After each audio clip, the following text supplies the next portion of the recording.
My head used to feel like 30 open browser tabs. Here's what closed them.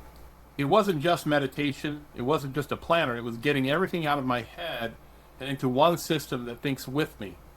Every loose thread, every should do, every half promise to myself, I say it out loud on a walk with my catches it, sorts it, and hands me back three things that actually matter today. The anxiety wasn't the work, it was carrying the work in my head, afraid I'd drop something. You're not disorganized, you're overloaded. There's a difference. One you fix with willpower, the other you fix with a system that remembers so you don't have to. The setup is simpler than you think. I'll show you how to get there.